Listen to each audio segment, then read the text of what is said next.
Et vous deux, arrêtez de m'interrompre avec vos gamineries et laissez-moi aller jusqu'au bout de ma lecture. À vos ordres, sire, répondirent les deux compagnons tout en singeant un namasté et en se prosternant ostensiblement. Vous êtes incorrigibles. Tant pis, je me lance.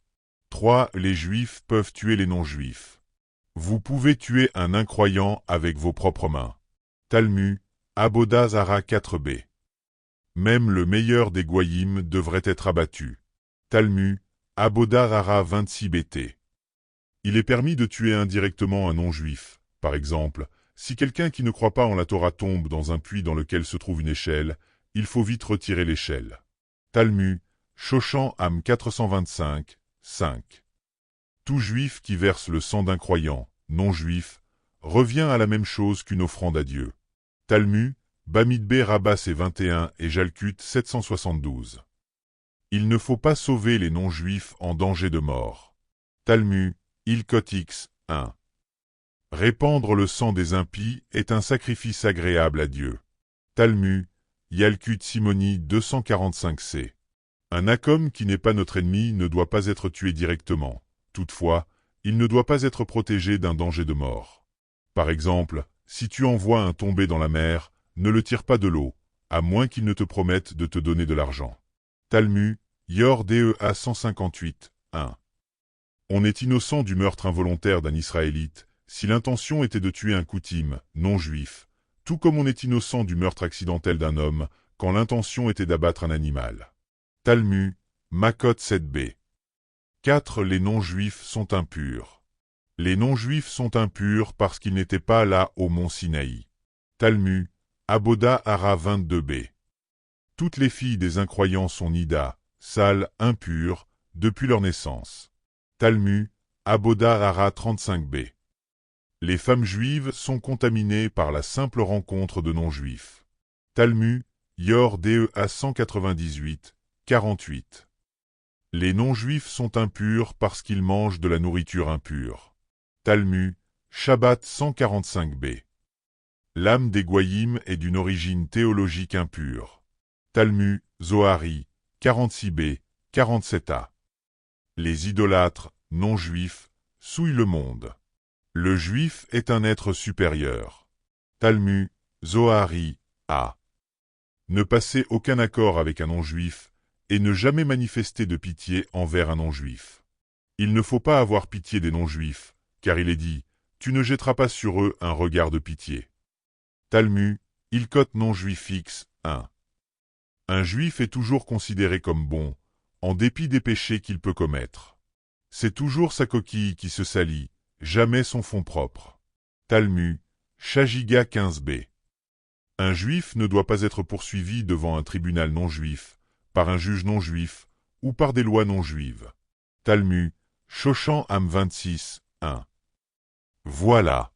J'en ai des centaines comme ça, mais je vous épargne le reste, termina Moshe, essoufflé malgré tout. De toute façon, je n'en peux plus de relire ces monstruosités. Ça reste un exploit de les sélectionner, mon cher, un véritable exploit, s'exclama Messie. Cela a dû être un véritable pensum? Pas vraiment. J'ai juste fait comme tous les humains des derniers temps, du copier-coller. Après tout, ça nous connaît bien, le copier-coller. Et comment? Confirma Nabi. Pourtant, ça ne les a pas empêchés de s'entretuer. Mehdi n'arrivait plus à suivre. De qui parlait-il? L'envie de poser la question le démangeait, mais il n'osa pas s'exprimer. Nous parlons des humains, mon ami, des humains, répondit Moshe qui avait deviné ce qui le taraudait. Je n'ai toujours pas saisi, avoua Mehdi. C'est quoi cette affaire de copier-coller, de s'entretuer? Nabi lui tapota encore une fois les épaules et lui sourit. Tu auras tout le loisir de comprendre, jeune homme. Sache seulement que tu es appelé à un grand destin, que tu as été choisi parmi des millions. Il se retourna vers Messie pour chercher une confirmation et demanda. C'est bien sa messe, il y a maintenant des millions sur terre, n'est-ce pas? Qu'est-ce que j'en sais moi? J'ai toujours été nul en calcul. Demande plutôt à MOS. Je crois qu'ils ont atteint 8 milliards, lança Moshe sur le ton de Monsieur Setou. 8 milliards. Ça fait combien de chameaux et de chamelles? S'exclama ahuri Nabi. Quand on a passé son temps à répéter à ses ouailles, mariez-vous, procréez. Je vous vanterai devant les autres nations le jour de la résurrection. Il ne faut pas s'étonner qu'on atteigne 8 milliards de chameaux, glissa sournoisement Messie. Mess. Mon cher Mess. Comment peux-tu tomber, toi aussi, dans le piège des faussaires? Ce qu'a dit est faible, comme des milliers d'autres.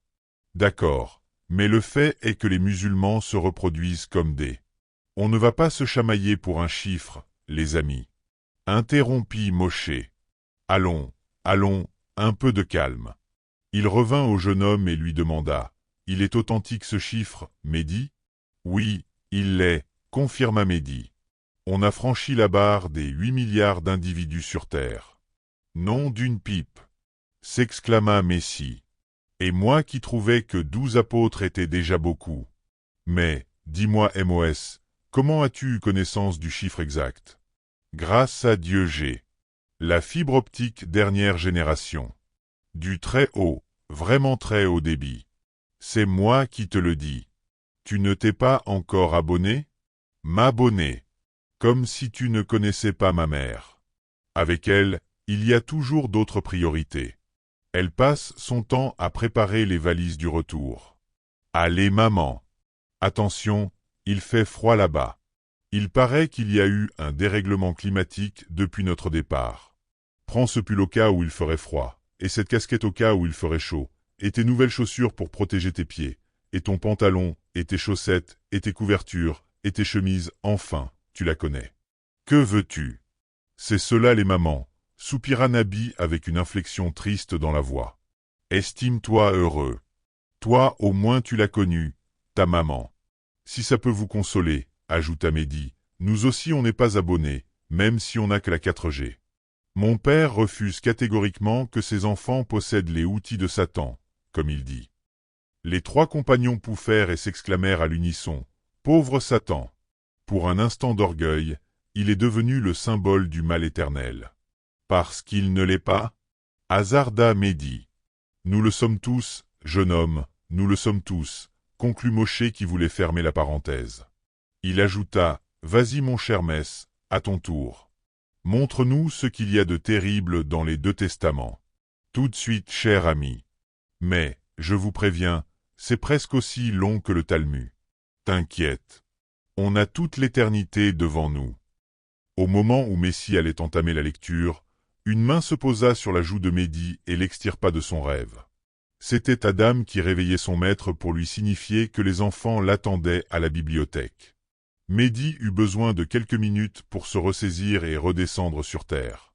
Lorsqu'il rejoignit ses élèves, son esprit était encore sous l'emprise du rêve. Une question le tarauda toute la journée.